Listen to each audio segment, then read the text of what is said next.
We're back this week, baby, with the Valero Texas Open. Can we go 3 for 3 again this week? I don't know. You're going to have to tune in to find out, guys. Fairway to Heaven. We're live in 30 seconds.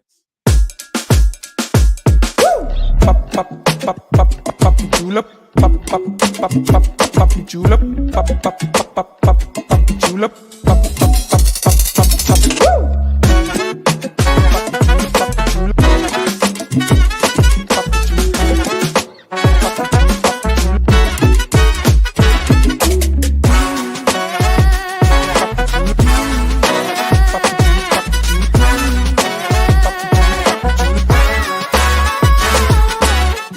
Everybody, welcome welcome all to Fairway to Heaven right here on the STT Sports Network. We're live on YouTube. We're live on Twitter. You know the drill. Wherever you're watching, please hit that like button. Please hit that subscribe button. I'd greatly appreciate it.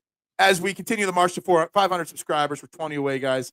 So please like, share, subscribe. I can only do it with your help. Guys, we're live. We're here talking about the Valero Texas Open. We're here to recap last week's three-peat.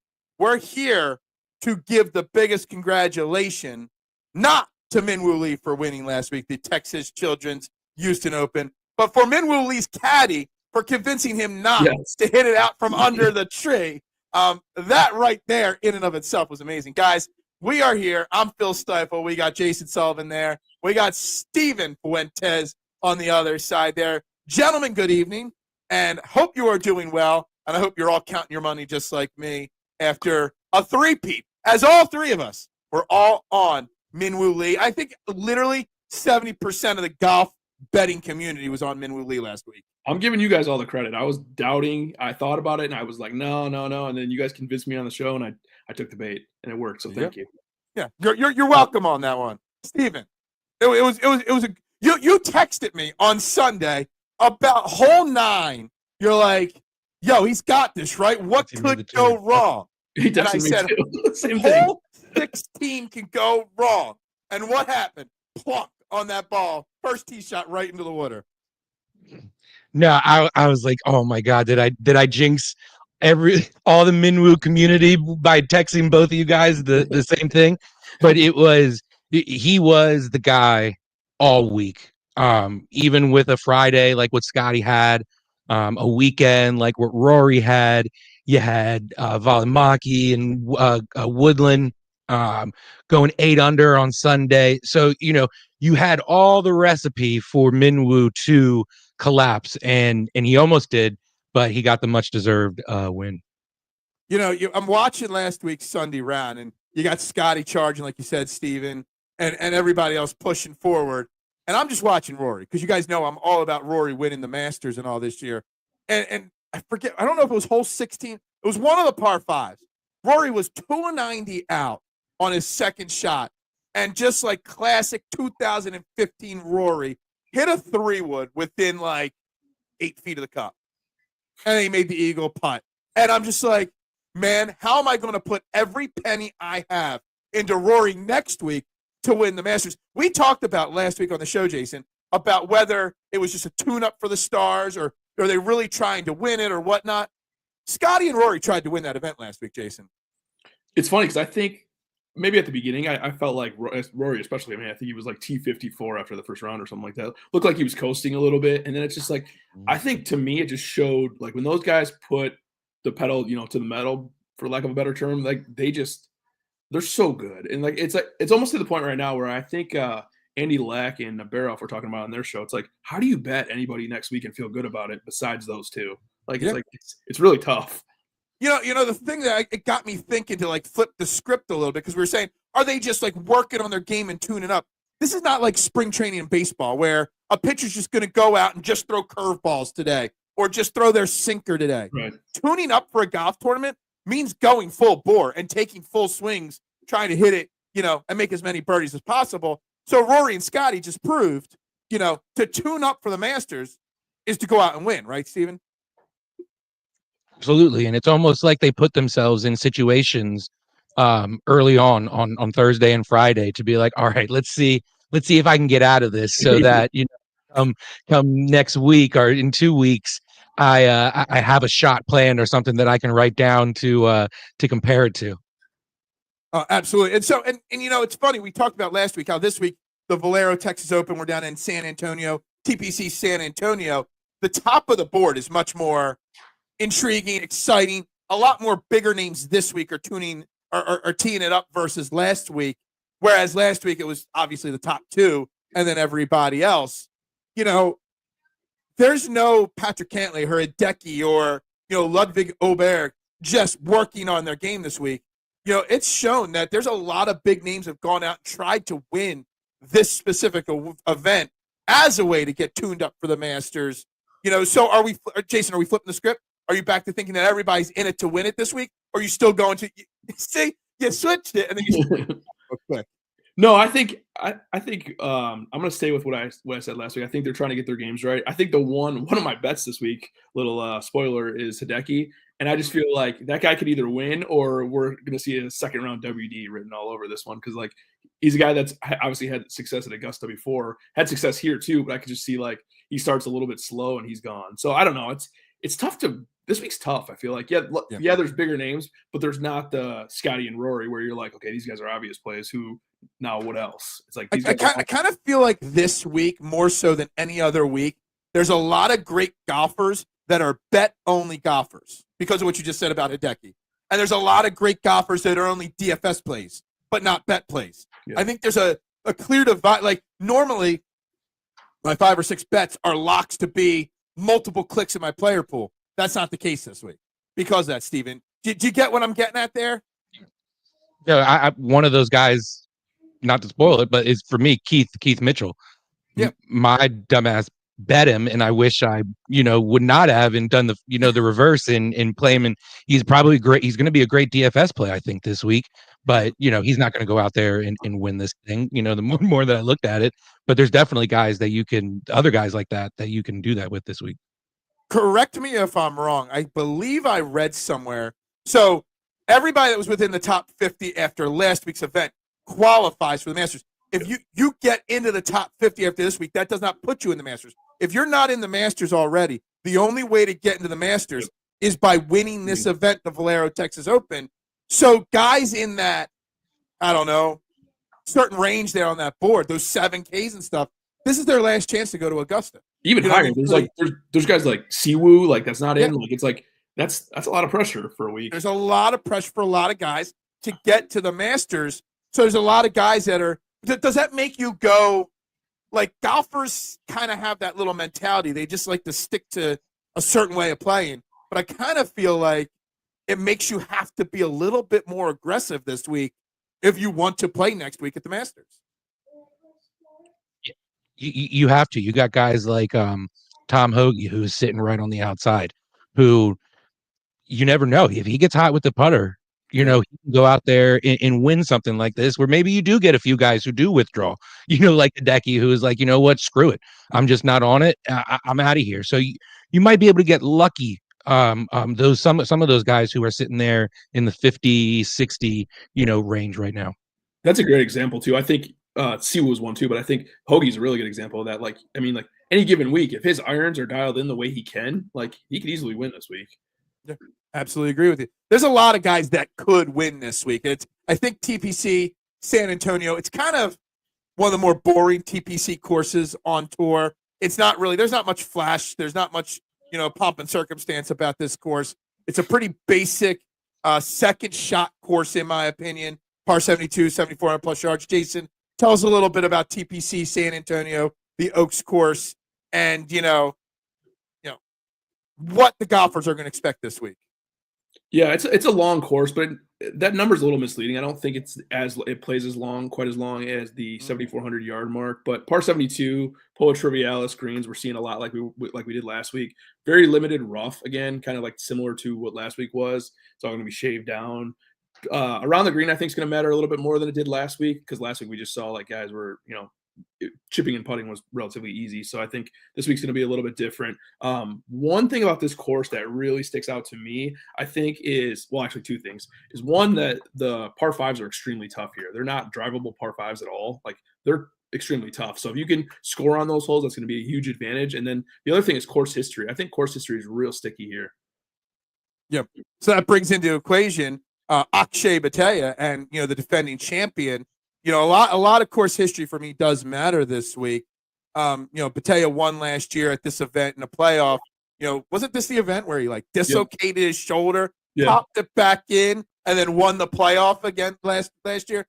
That's so as undramatic of a course as it is, or non-dramatic as an event as it is compared to what we're going to see next week. There is still some, semi-excitement on this course. I mean, definitely penalizes you for missing the fairway. Accuracy is going to matter.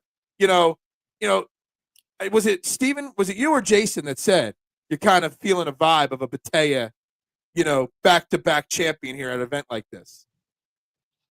Probably Jason. No, it wasn't me. I'm not. I could see it. Somebody I was talking to said that the other day. Honestly, I mean, I feel like, if I'm not mistaken, I think he qualified for the Masters in that event too, didn't he? He did. I don't think he was in before. Yeah. So, no, I could see it. I mean, this course honestly sets up perfect for him, and he's been money for pretty good stretch now. Do you think this course, last week, it played similarly to an extent like the Masters? There were certain aspects of it that, it's a tune-up for the Masters, but also a similar type course as the Masters. This doesn't really resemble a Masters-type course much. Do you think that scares some of the golfers? Look, I'm trying to win this event, but I also want to win the Masters next week, which is much more important in the grand scheme of things. Do you think that might change some of the mentality, Steven, of some of these golfers this week? Well, I think that's why Rory and Scottie played last week versus this week. But I think this week is for guys like Cantlay, Fleetwood, Spieth, Berger, those guys who are in really, really good current form, took last week off this week to carry over into just anything. Take anything that you can, gaining strokes in any category, or just to maintain the form that they're in. I mean, guys like Jake Knapp, who have just been outstanding recently. This is a tournament that he can go out and win for sure with how he's been. Is he in the Masters? Jake Knapp? I don't think so. Hold on, I could pull it up. I had it up, but I switched to this week's event real quick. But I could pull up the Masters real quick because shout out to Michael Kim. He qualified last week. Yeah. Jake Knapp is not in the Masters just yet. So there's somebody that can qualify this week. Yeah, absolutely. All right, let's get into this week's event. Obviously, you got 4 top guys. I'm kind of actually shocked that Hideki's not, is sitting at 99 and not 10K and above. But you got Ludwig Oberg. He's your top guy, 10-8. You got Fleets at 10-7. You got Cantlay at 10-2. And Corey Connors at 10-1. Connors being a guy that's always well loved at the Masters for DFS purposes. Jason, we'll just start with you with the top 4 there. Actually, can I just put Hideki and make it a top 5, because I kind of feel like Hideki should be 10K personally. That's just me. So out of that top 5, Jason, where are you looking? Are you liking it? Anybody specifically you're targeting? The first guy's Connors, but I feel like I'm starting to get a little bit worried about that ownership. I think it's creeping towards 30%, and I think it might even go higher than that. I think we could see 35 to 40. I mean, the course history is awesome. He's looked probably the best he's looked in his whole career, sustained for the past 6 weeks or so. So I think he's the best one. But I think in this range, I think the way to go this week, and I think what I'm going to do is going to be ownership based.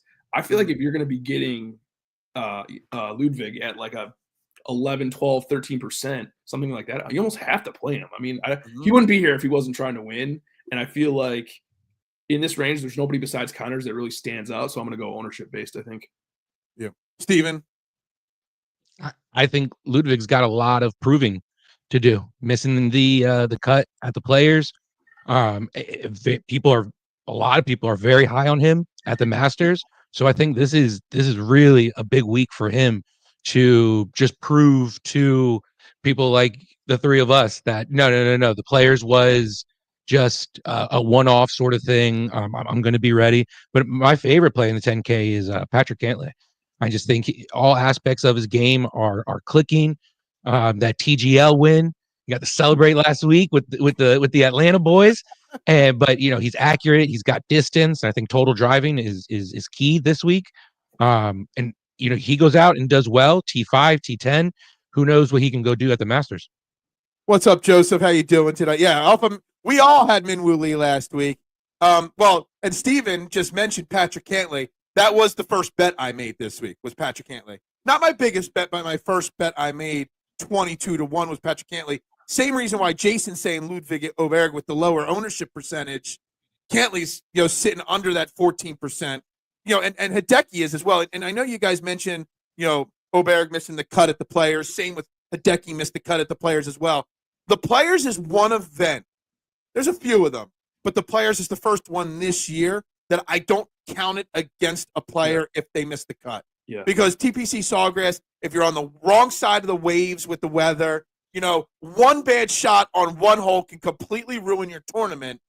I don't hold Åberg or Decky's missed cut at the Players against them. That's why if I'm playing anybody, and I said before the show, I'm playing a few less lineups, and I'm looking for pivots and low-owned guys this week. Cantlay and Hideki, both Decky's right in that 10 to 12 range. Cantlay's in that 14 range right now on ownership. They're the two names I think to go with this week. I forget what show that I heard it on, but I think they were saying that this is the first time that Cantlay's played the week before the Masters ever, which is interesting to me. Yeah, Cantlay I don't think is he has top any in the course field history. in par 5 scoring as well, which you're going to need to be able to do this week. I think it's par 5 scoring, it's tee to green, and it's approach. They're the three things you're looking at, and we know Patrick Cantlay can do all of that pretty well. So when I saw Patrick Cantlay, he was 20-1. I used my boost on him, got up to 22-1. I thought it was a fair bet there as a first bet because, again, he's trying to win this event just like Scottie and Rory were last week.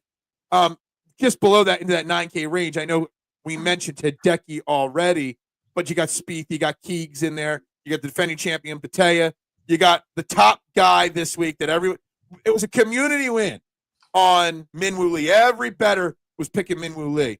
Daniel Berger is going to be that community pick this week. Yep. But with that kind of community talk comes high ownership. So we're going to start right there. You're looking at about 20% ownership on Daniel Berger right now.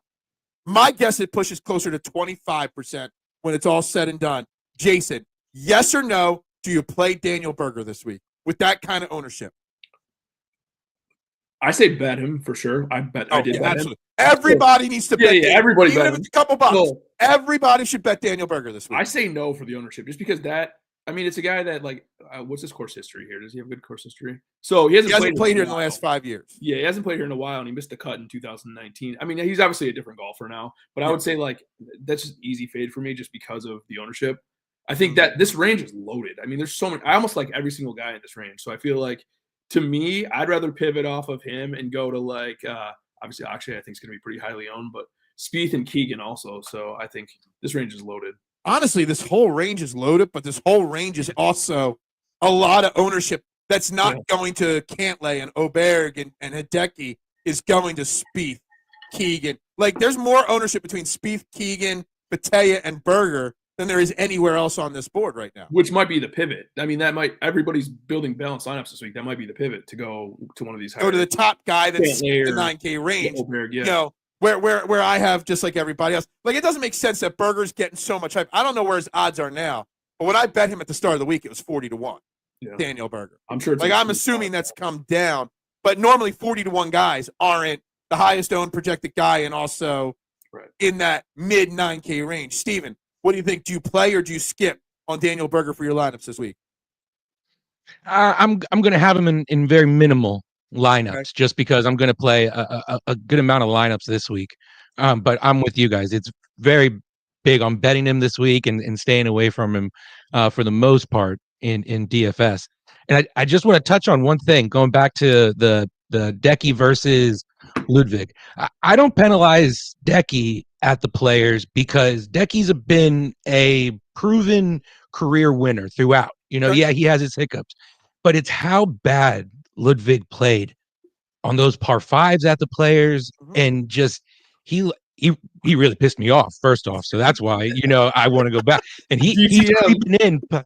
Oh man. So but my two favorite guys in this range, and I actually may completely skip over the 10K range in a lot of my lineups and play two of these guys in the 9K range in Jordan Spieth and Denny McCarthy. Just two guys, course history, two big names. I think Denny has a lot of redemption on his mind, the way that playoff went last year, because it really was just those two guys, and the storm that Denny came in on that back nine was wild. So I think he has some redemption on his mind, and the irons are locked in, and that was kind of like the missing piece to his game, because everyone knows his putter is probably the best on tour, if not, top 5. Yeah, I do love Denny this week as well, Steven. I do agree with that. And I appreciate you clarifying your comments on Hideki versus Oberg. I think that is a very fair statement, the way you countered that. I do agree with that. I think the 9K and the 10K is pretty set. I think it's the 8K where it gets a little tricky, gets a little interesting, because you've got guys like Keith Mitchell, Tony Finau. I'm shocked Tony Finau's teeing it up this week.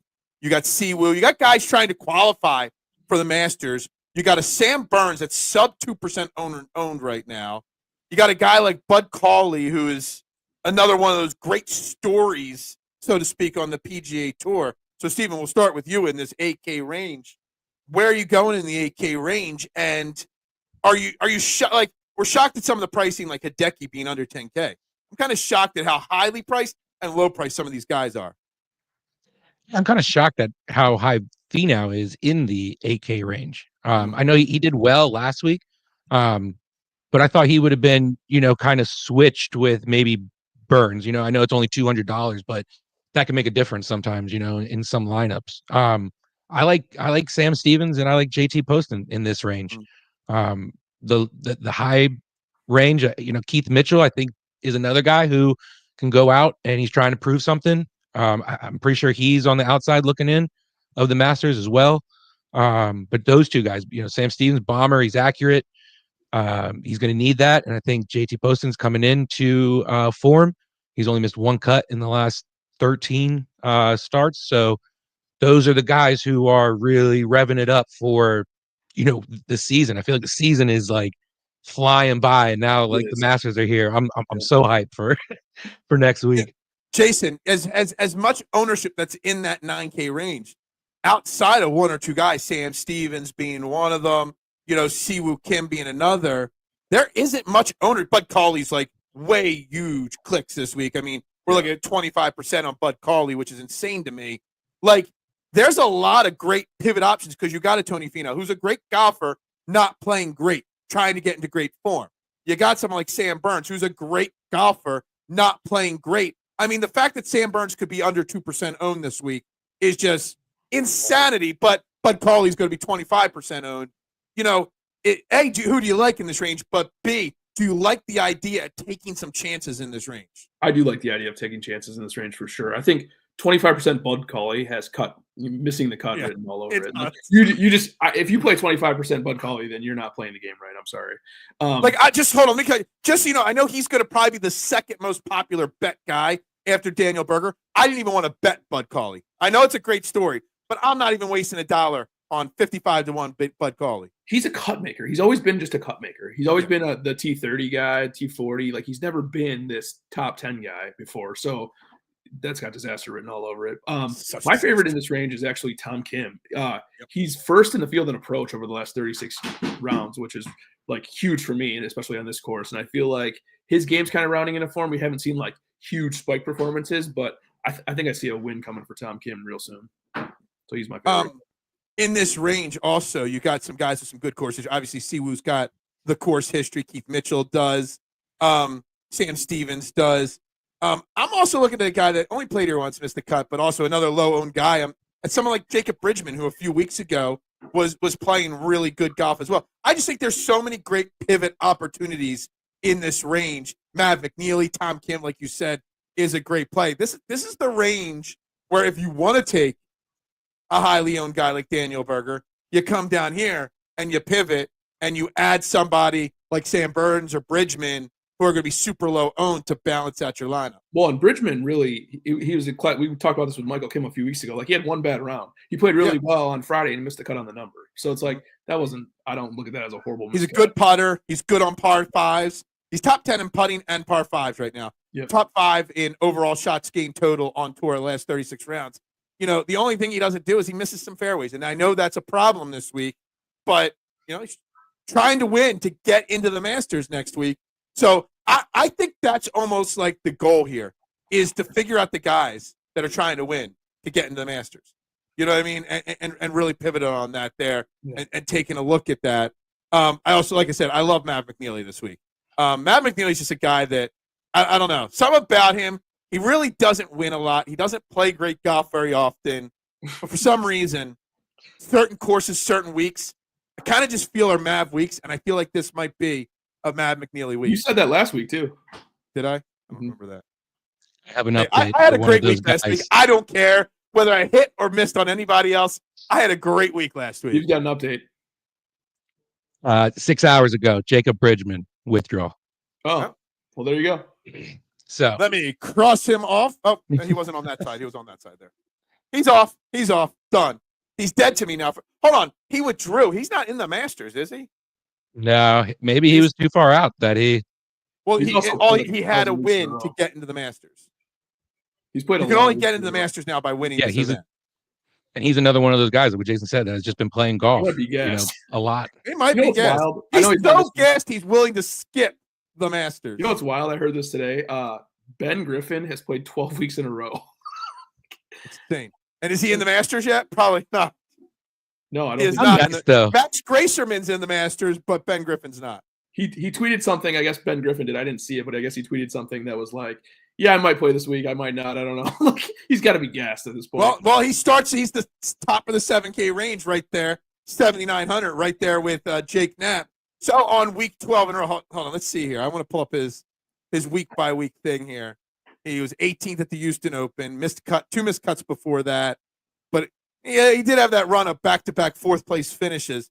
He has played every single week since the Sony Open, It's a lot of. and even before that, he played the RSM. Yeah. To the Butterfield Bermuda, the Worldwide, the Zozo. He literally played every single fall event. I think he's played 12 events in a row. I'm not even kidding. 12 events in a row. The only time he's taken off was from Thanksgiving till the Sony Open. When they He didn't literally play. took 5 weeks off, played 10 weeks straight before that, and now 12 weeks.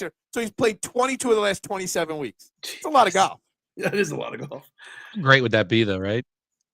All right, I'll see you later. okay, Go so golfing Rashad, again. I do remember this now because I do remember this. It's because the last two guys, Minwoo Lee and the week before, they said, we're going to withdraw. And then they ended up winning the event instead of withdrawing. So, Oh, I didn't know that. Minwoo Lee said that he wasn't playing, but his manager signed him up for last week and then told him he was signed up for it, so he played in it. Minwoo Lee's got some good people. Good caddy, Yeah, good manager. Minwoo Lee's got a great team. Yeah. Again, I remember we're sitting there. Can we stop before we get into Ben Griffin in the 7K range? Can we talk about the drama about Alejandro Tosti getting a little toasty with, Minwoo Lee who's trying to win a damn event? Then you've got Jesper Svensson hitting a shot while Scottie Scheffler was lining up to hit his shot.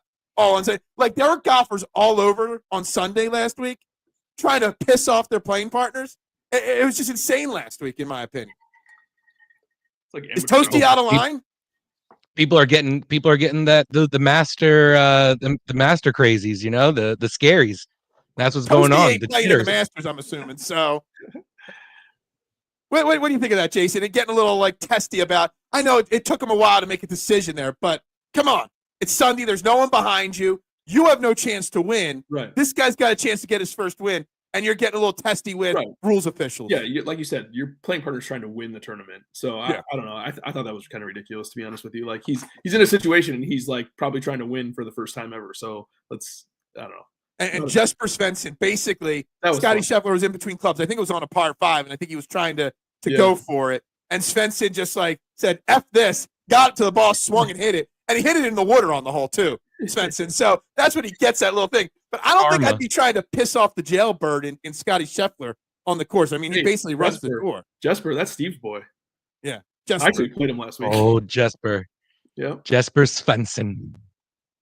What he's actually been playing Toasty pretty trying well. to fight Finau last year and used to? I don't know. Was he? That one might be slipping my mind, Rashad, but maybe. He seems like he's got kind of a testy kind of. Yeah. Toasty's a little testy from time Toasty's to time. testy. Yeah, Yeah. testy toasty. His testes. Yeah. Did I say his testy? No. Anyway, We need to make a shirt for that. Toasty's testes, testy toasty, something like that. Anyway, guys, so let's get in the 7K range.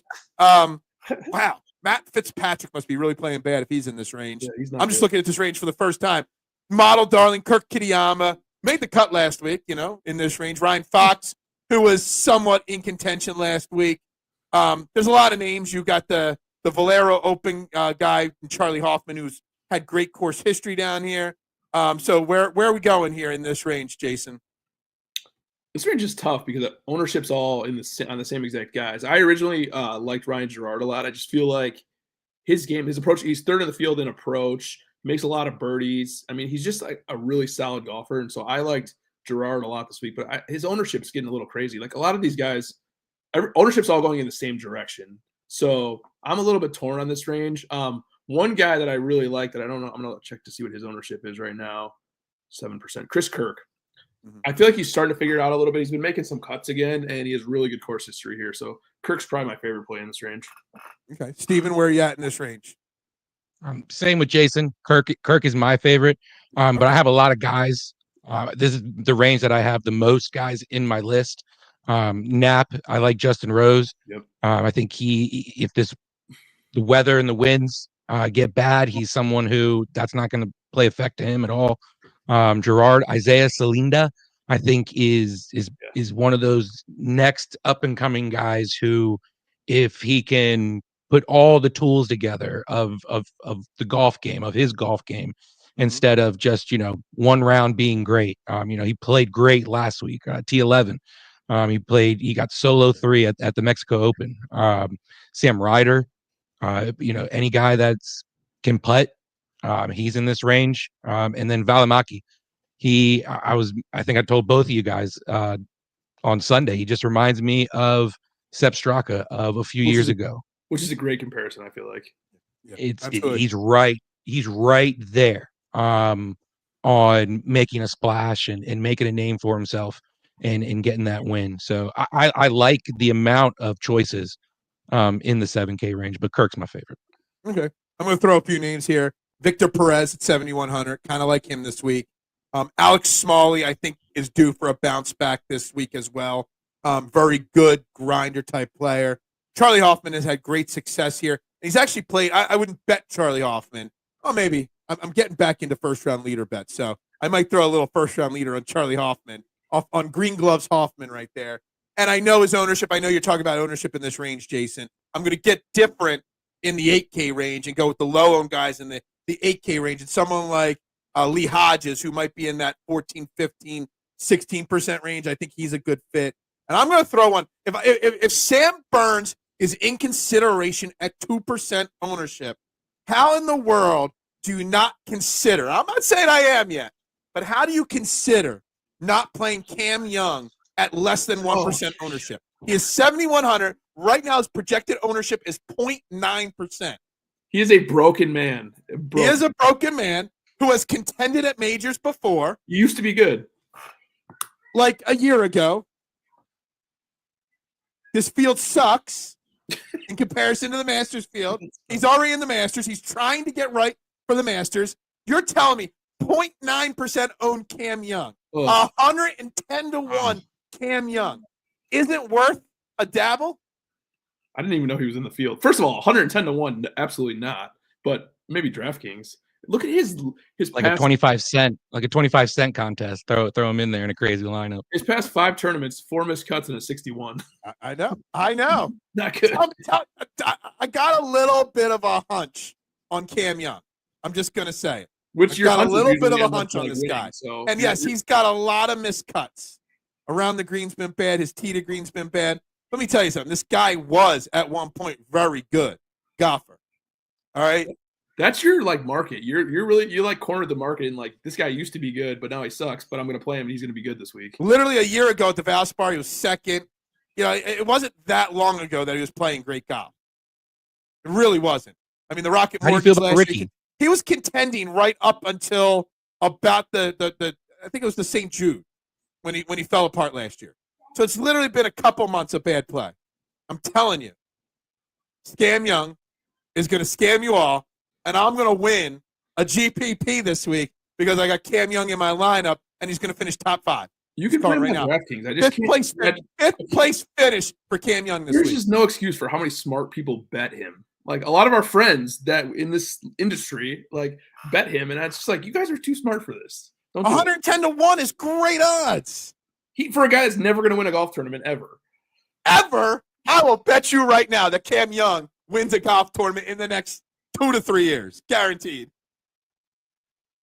It's going to be a wild one too. It's going to be something like this the event. Arnold Palmer or I was something just like about to that. say Arnold Palmer. Yeah. Oh my God. What about Ricky? How do you feel about Ricky, Phil? You've hit him every single time. He's not on my must play this week. I like Ricky. Instead of Ricky, I'm going Cam Young as my long shot, kind of play this week. Although I think there's better options in the 6K than Cam Young. Pretty much half the 6K is probably better than Cam Young. But I got a feeling on Cam Young this week. So 6K range, I'm going to go first. I'm going to throw a couple names out here. I'm going to throw out Joel Damon is a guy that should have some success here this week. Martin at 6,700 should have some success here this week. And I don't think people realize it. He's 6,600. He's top 5 in approach on the PGA Tour this year. Henrik Norlander. And you need to be a second shot. Yeah. What's that? I said he's always one of the top 10 in the approach. Yeah, I didn't realize he was even that high on the approach game this year, but you need to be a great second shot guy. So I think 6,600 Henrik Norlander is an easy click when you're building lineups. I mean, why wouldn't you want to play somebody that's that good on approach on a guaranteed second shot golf course? So Ben Martin, Henrik Norlander, and Joel Damon, I think are all three are valuable plays in this range. Those are my top 3 as well. I'm not even kidding. Those are the top 3 for me for sure. The one that's I don't know. I think Damon is a good play for sure. Norlander, I like his approach game, like you said. I don't know. This range is just a little. I'm gonna try not to play this range if I can at all, but I like those picks. Yeah, someone like Ben Martin's not a great golfer, but he was 7th year last year, 10th the year before that. It's great. It's funny. You see a lot of guys playing this event year after year because this is their last chance to get into the Masters. So, I think they're all valuable plays. I don't see anybody winning down. I don't see a long shot from down here winning. So I looked into Ben Martin. Actually, it's funny that you said that because his course history is so good. Every year he comes in crappy form, and he plays well here. So that might be a play. Sometimes there's courses that just fit guys. Yeah. Steven, do you have anybody else in this range down here? Yeah, 2 guys. I got Bryce Garnett. Yeah, when he's on, solid tee to green guy. He's accurate off the tee, and he hits plenty of greens in regulation. That's what you need here. And then I'm going to keep rolling with my gut play, and he's actually playing pretty decent. Griot. He's making cuts, and he was low 6K, 3 weeks ago, and he's bumping his way up. He's almost in the 7K range now, and if there's anybody that I play in the 6K range, it'd be him. All right, there we go. All right, so we're recapping, or we're getting set to move on here. This is the Valero Open, but so let's pull up the graphic, the one and done graphic and the DFS graphic here. I'm going to put it up on the screen here. I have it. Shit, where did I put it? There it is. There it is. I made a huge comeback having Minwoo Lee as my one and done last week. Inched almost right to the top in one. I went from 700K right up to the top there. Jason, made a few pennies last week, fell to last place. Steven's still in first, but that lead is shrinking. It looks like that, Jason, you won last week in the DFS contest. Not that you entered it anywhere, but you won the contest. So anybody that doesn't know, there's a contest linked in the description down below.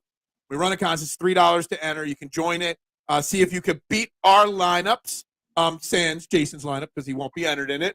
I don't have any jokes to beat last year's. Last week's joke was it's the end of the jokes about it. So now I just have pity on Jason that he's banned from DraftKings, but that's about it.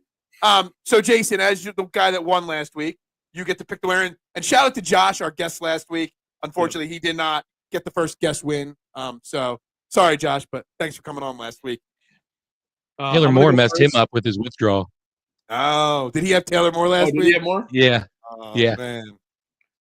All right, I'm gonna go first. Phil's gonna go second, and Steve's gonna go third.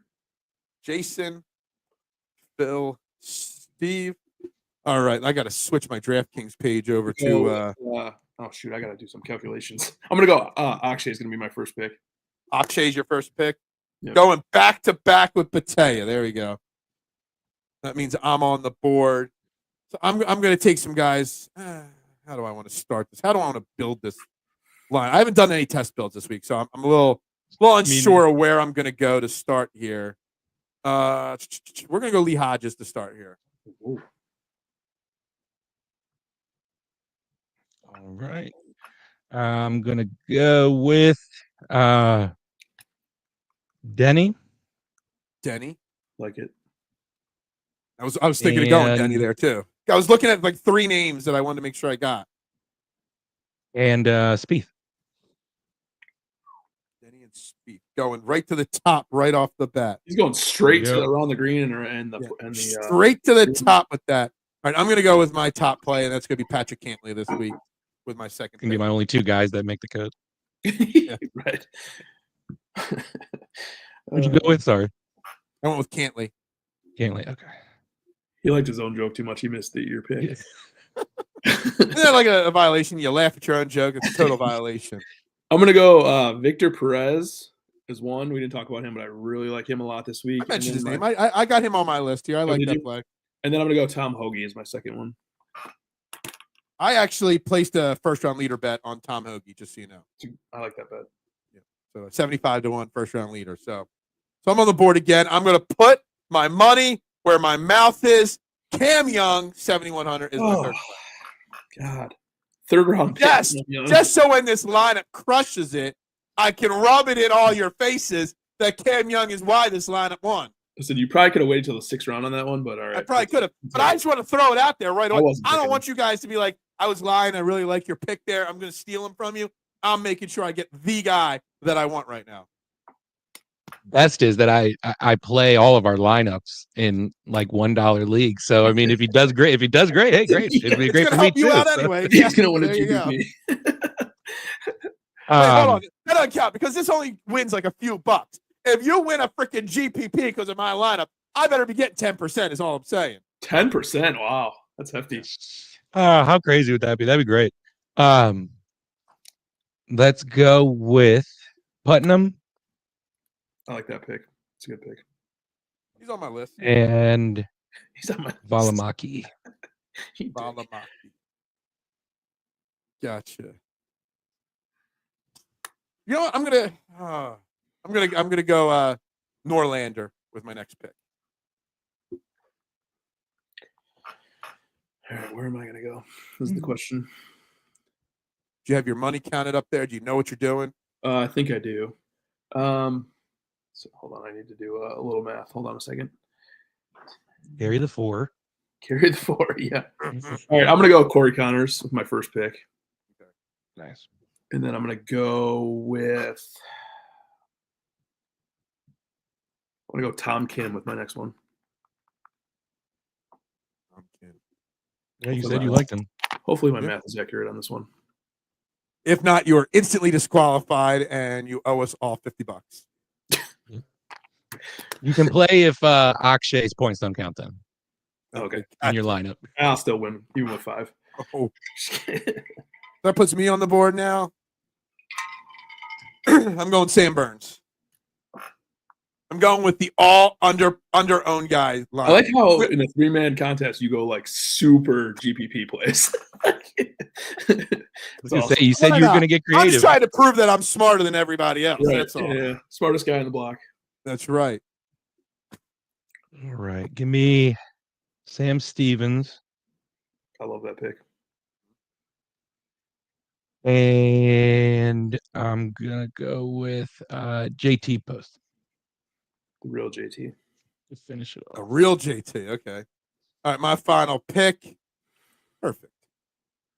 Now, I might have to change this if he withdraws because there's always that option right there. But Hideki Matsuyama is my final pick. He won't withdraw until the 2nd round. Don't worry. Oh, thanks. Thanks for making me wait till the 2nd round. Yeah. I'm going to go Ryan Gerard. Ryan Gerard. Oh, nice. All right, so that's our lineups. Again, I went Hodges, Cantlay, Cam Young, Norlander, Burns, Decky. I don't. What am I even trying to do here? Like seriously, like that's a perfect GPP lineup right there. Damn it, I hate it. That lineup is telling me you're trying to get this week over with and get to the Masters. I am really trying to get this week over with and get to the Masters. That's what this is. I do have some bets this week. I have 3 first-round leaders. I've got some bets this week, but I am saving my money and saving my investment for the Masters. The green jacket's already come out of the closet. It's dusted off. I'm airing it out right now because it might smell a little musty from being in the back of my closet for the last year. But I am ready to move on to the Masters. My bets this week, I got Daniel Berger, Lee Hodges. I do have Andrew Putnam with a bet, 110-1. Denny McCarthy and Patrick Cantley. They're my bets. First round leaders of Charlie Hoffman, Tom Hoagie, and Cam Young. I'm debating. I have $2.73 left, like to have an even number in my account. I'm thinking of laying that on Cam Young at 110-1. Just so you know, I hate 273. Lay it on somebody that can win. Seems like such a random number. Like I'm thinking of throwing that on Cam Young. Just put it on Joel Damon instead. No. Why would I do Joel Damon? Why would you bet on a golf chance to win a golf tournament? Cam Young's going to be on the first page. He's going to be on the first page after Saturday. Watch. Who? Phil's going to go to bed like, Phil's going to screenshot it and send it to us, and then he's going to fall apart on Sunday. You guys got any bets you want to put out there? Go ahead. I got Jordan Spieth 22-1, Denny 28-1, Keith Mitchell, who I'm regretting instantly now, 40-1, Isaiah Salinda 100-1, and then Sammy Valimaki 120-1. That's nice. I like that. I regret this bet. See, now if you were betting on Fanatics Sportsbook, you can withdraw that bet and get even money back. Fanatics gives you even money back. You can cash on Fanatics, they do. DraftKings doesn't give you that kind of thing, but Fanatics you can cash it out, but just not for the full amount. You can cash it out for the full amount on Fanatics Sportsbook and FanDuel, same thing. And FanDuel, I'll send you a link if you want to sign up for Fanatics. I stand by Fanatics. I have not placed a DraftKings bet since I placed a future on Ludwig Åberg to win the Masters like 7 weeks ago. Was the last time I used DraftKings to place a golf bet. So I also have not put any DraftKings bets out there. Well, that's because you're on the no-fly list, so you know. You have Akshay on something too, right? I have Akshay, but that's on Fanatics. I've got Akshay and Aaron Rai futures on the Masters, and I've got Ludwig from DraftKings on the Masters. They were my future bets. I think I got Akshay at 130-1 and Rai 120-1, or vice versa, something like. One of them's 120-1, one's 130-1. I forget exactly where I got them at. Boy, did he really shit the bed last week, Aaron Rai? Yeah, he did. I think he was just prepping for the Masters. I'm still all over Aaron Rai next week for the Masters on the DFS thing. We're gonna talk about the Masters in a second here after Jason gets his bets out. But I love Aaron Rai's like 6,600 or 6,700 next week for the Masters. Love it. I got 6 bets this week. I have Hideki 22-1. I have Akshay 25-1. Berger community bet 40-1. Tom Kim 45-1. Stevens 55-1. And Chris Kirk 80-1. Problem is there's a lot of guys like Sam Stevens and Berger and Denny. There's a lot of good golfers that can win this week that are all bunched in that like 35 to 50-1 range. You know what I mean? Like those mid-range bets, it's like it's really hard to kind of which one's worth it because they're not golfers that have won much or at all, and they're all kind of lumped together there. It's like, do you go long shot? You stick a bunch of guys in the middle, or you go for the favorites? I don't know. I think the odds this week were a little interesting and tough to dissect where the value was this week. Like Stevens, for example, like we just talked about, like I was hoping he would be like 70. I thought I was going to open the sportsbook on Monday morning and see 70, and it was 55. So yeah, I mean, I write down all the names before I look up the odds, and Stevens was on my list, but I'm like 55, like that just doesn't make sense to me. Corey Connors at 18-1, like I'm not betting Corey Connors at 18-1. Bud Cauley 55-1. That's not really. If he was 80-1, sure, let's get in on that. But not otherwise. We got to do our one and done also. Oh, one and done. Yeah, I didn't even do that this week. I just got into the community bet. I just placed Berger 31. There you go. Yeah, I mean, community bet worked last week for Minwoo, so why not? What are the odds? 30. Oh, you got down on him. He was 40-1 earlier. So it's all right. I'll be the Jason this week, like last week on Minwoo. You guys talked me into. Yeah, that's what I did last week. Yeah, trying to look. This is the point of the year where I got to actually look at who I've already picked and who I haven't picked. So one and done. Who's going first here? Me, because I suck at it. So I'm gonna go first. Okay. I'm going Jordan Spieth. Okay. Ooh. Steven, who do you want this week for your one and done? I'm gonna go Denny. Denny, I like that actually. So do I. You like that. Spieth and Denny. See, I would go with Decky, but I've already used Decky. Oh, man. Yeah, you use Cantlay too. Yeah, I'm not taking Cam Young in my. Just so you know, I'm not using Cam Young. Young. It's not my one and done this week. Well, That would be a terrible idea. Hey, last week you said I'm going to put my money where my mouth is. I'm going Minwoo Lee. So I feel like you should pick Cam Young. Exactly. Well, my money is on Daniel Berger this week as my biggest bet. So I'm going Daniel Berger this week as my one and done. That's a good one, though. That's a good one. These are good ones. Yeah. I like that. I like that. We'll waste Berger there. You know, it's gonna come PGA Championship time, and I'm gonna be ready to get back on because Steven, like 3 years ago, I was all about Daniel Berger winning the PGA Championship. Then he hurt his back, and he never was seen again for like 2 years. So, yeah, I'm gonna be really pissed off that Daniel Berger's off my list this year. Come the PGA. Real quick before we wrap this show up, obviously Masters pricing for DraftKings is out.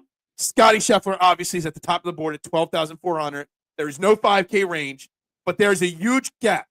12-4 for Scottie, 11-1 for Rory is number two. There's a huge gap there in Masters pricing. I'm just going to give you the top of the board instant reactions. Scheffler 12-4, wow. Rory 11-1, Oberg number 3 on the list at 10-8, Morikawa 10-5, Jon Rahm 10-4. That is it in the 10K and above range. I hate that there's that big of a gap between Scottie and Rory. Yeah, because I think Rory's ownership is going to be like 40%.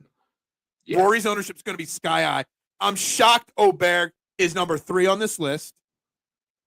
And I'm kind of shocked that Bryson is at 9,900 and not in the 10K range. Now, I haven't done deep dive on what's going on LIV yet right now, but let me just Bryson's see here. 10th, 20th, 18th, 6th were his 4 LIV events, Bryson. So he's been okay on LIV.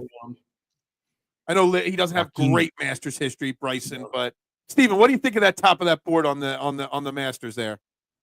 I'm looking at it right now. Rory and Scottie should have led in the 12K, the both of them. I would have put Scottie at 12-9, Rory at like 12-1. Yeah, I thought that I thought it would be cool to put them almost like the same price because I think Rory's had so much, like everybody loves him. Everybody, pretty much all smart people in this industry are talking about having, picking Rory and everything. I think it would have been cool to put them like within like 200-300 of each other. What else? I think you could have probably bumped up everyone a little bit. I mean, you could have played Rory, leave Scottie at 12-4, bump Rory up to 12, bring Morikawa up a little bit, and then some of those LIV guys. But I think this is just going to, I don't know if this is their way of making us want to play the LIV guys at the price that they're going to be at so that they have some action. But this is, look at Hovland in the 9K range now after one win. Week. Yeah. I'm kind of shocked that Oberg is 10-8. I know he won the Genesis, but around the Genesis, he's got 2 missed cuts, a 22nd, and a 42nd. I think it's 5 events. In a 5, he went 42 cut, first, 22nd cut. I think because he has so much hype, not to mention he was so good here last year. So I think that makes sense to me. I think the Rory price is completely wrong. I think something that you guys are going to have to be prepared for. There's a chance. I know I've got a couple future bets on the Masters. I might be the week of the Masters a one bullet person this year. I think I'm going to be too. I think it's going to be literally everything I invest all on Rory or one other guy. I got 2 names I'm eyeing up right now, and there's a very good chance that everything I budget for Masters betting goes all on Rory because what's he going to be, 7-1, 8-1? The only way to make money on that is to go all in on him. So if you think Rory's going to be like 7 or 8-1, you think Scottie will be like 4? 3 or 4. I mean, I can look up where the odds are right now on DraftKings. I can't open Fanatic. The only bad part about Fanatic Sportsbook is there's no website. You have to do it on the app, and I don't download apps on my computer. So Scottie right now on DraftKings is plus 360, so 3.5-1. Rory is plus 650. Rahm is 13-1. Oberg is 16-1. Colin is 18. Xander 18. What's Brooks? Bryson's 20-1. What's Brooks? Xander 9-7. Brooks is 28-1. That's the bet right there. Yeah, it's bet. If you had $100, it's 70 of it on Rory, 30 of it on Brooks right there. 70-30 right there. Did you say Xander's 97? 9,700. It's 9,700. Whew. That's Yeah, I so was thinking. cheap. It is. That's a misprice too. $100 more than JT. Oh my god. I'd say Xander's going to be 78%. Yeah, That price he very well might be. that's the fact right there. Yeah, absolutely. I just don't know how you don't bet Rory, and at plus 650, you got to put a big investment there to pay that off, don't you? I hate betting guys at single digit numbers in golf. You give me a football game money line at plus 650, I'm all over that. And that's a great bet. Right. But when it comes to golfers, it's just so hard to do that. But how can you not bet them this year? I feel like next week, like you said, I mean, to your point, is just like 2 bets maybe. Yeah. One of the top guys, and then somebody that's in like the 20s or 30s, maybe. Like I said, I already have a few futures, but I'm not counting that towards my budget this week because that was money that I had a long time ago. So, but yeah. Anyway, guys, thank you all very much for tuning in. We'll be back next week. It's Masters. I get to put the green baby on next week. Yeah, baby. I'm so excited. Let's hope it doesn't smell as bad by next week as it did this afternoon when I took it out. That's a 6th anniversal, right? Well, For it's me our and you? 6th Masters show. Yeah. Because the first one was the November Masters in 2020. So it'll be the 6th time we cover the Masters, Jason. Feels like I just met you. Yeah. Well, I mean, you've only met me once, really. So anyway, guys, we'll be back next week for our Masters show. Thank you very much for tuning in. Please like, subscribe, share, tune in. I'll actually cover the Masters all week on Trending in the AM next week as well. It won't just be a Philly sports show. I will talk Masters on the show as well next week. We'll talk about the Scottie Scheffler dinner menu as well next week, which I really want to know what's a Scottie Scheffler slider or whatever the hell it's called. Like, what does he put on that burger? I want to know about that. But we'll be back next week, everybody. Everybody have a great week. Everybody make some money.